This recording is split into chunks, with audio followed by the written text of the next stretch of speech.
Our first presenter, Rafi Baeza, who went to Camden Rockport High School with me, will be talking about his career in branding.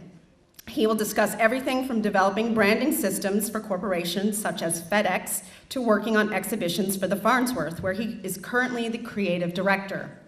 Rafi's background encompasses corporate identity systems, print graphics, packaging, exhibitions, and environmental graphics. He has received numerous awards, and his work has appeared in both communication arts and print magazines. Welcome, Rafi.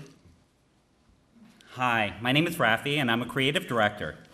Design is about ideas, and I've been fortunate enough to spend my whole career coming up with ideas to solve problems for people. This is an image I created for Pecha a couple of years ago, and I thought it was fitting to begin with, the concept being what's inside an idea.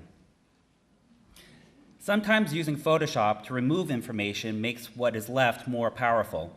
This is a piece on identity. It originated as a sign in an old car wash in a bad neighborhood in San Francisco, but by removing text, a larger message was revealed. Often, an idea will come when I'm inspired by others. In this case, I was inspired by the Green Revolution in Iran. The image was used by the Iran Quarterly News to lend support to the cause. As a political activist, I find a well-designed graphic is an effective way to communicate a larger, more complex message.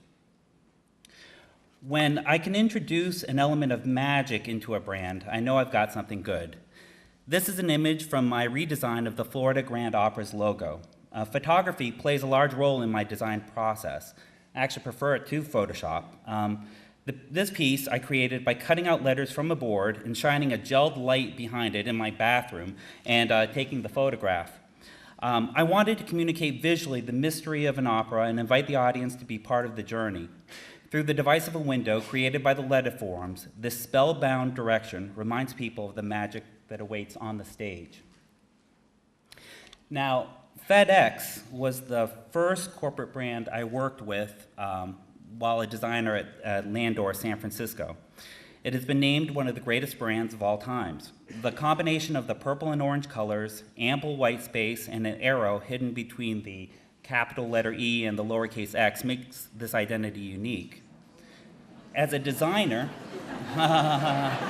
it was interesting for me to find new ways of portraying this brand. What I discovered was that even the refuse of FedEx was identifiable. Working with Eric Scott, I developed a series of large-scale artistic photographs that were blown up into super graphics for the drop-off stations and FedEx headquarters. When I arrived, the company was expanding its operations to include other services beyond overnight delivery. I helped to establish this new brand architecture and then conceived and designed the home delivery puppy. It was exciting to be involved with the creation of a logo that could be seen nationally within a matter of months. Prior to leaving San Francisco, I became senior designer and worked on the branding for a basketball stadium in Memphis that also housed the Rock and Soul Museum. The name was FedEx Forum, and for this concept, I replaced the traditional FedEx white background with black and set the word mark like a jewel in that black space. In my research on the topic, I made a connection between the improvisational qualities of blues and that of basketball. I took note of the photographic style of the Blue Note records, and using the FedEx colors of purple, black, and blue, created tritone images. Of course, I loved the trips to Memphis, which touched off a dormant desire to become an Elvis impersonator. Well, one of my biggest thrills was being able to see my hard work materialize into this beautiful, consistent brand in downtown Memphis. In the middle of the concourse, we had included a time center which focused on individuals and their personal relationship to time. That's on the far side. On this next identity, I took the opportunity to create a font. I wanted something that looked elegant, but formally could be arranged so the letters connected to each other. I helped with the renaming and design of this company that has a series of adult-themed fantasy hotels. It was in Miami. On this identity, I wanted something provocative yet classy. I liked using the letter forms to create secondary graphics such as heart or champagne glasses that I could pair with seductive imagery. I had a lot of designers looking over my shoulder during this. And humor was a big part of this particular brand. While in Miami, I was the creative director for a Caribbean-themed fast food restaurant chain named Pollo Tropical. I developed a chicken character and worked tactically on ways to expand the market for Latin food to non-Hispanic families. This skill came in handy after my wife and I moved to Camden and we started Zafiro Cuban Kitchen.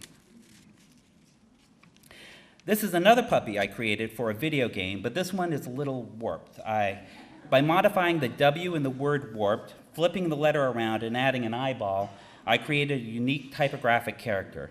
If you look, everything is made out of the font Cooper Black. Even the beaks of the birds are ampersands. After moving back to Maine, it was only a matter of time before I was asked to create a lobster logo.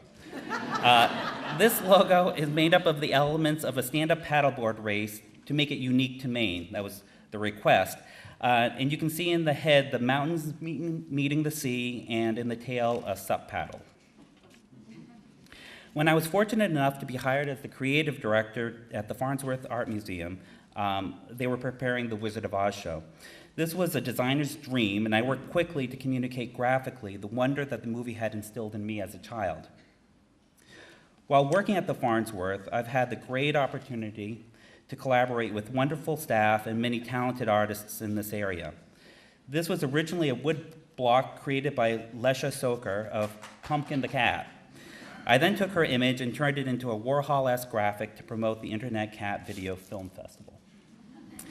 Returning to the towns I grew up in with my family means so much to me.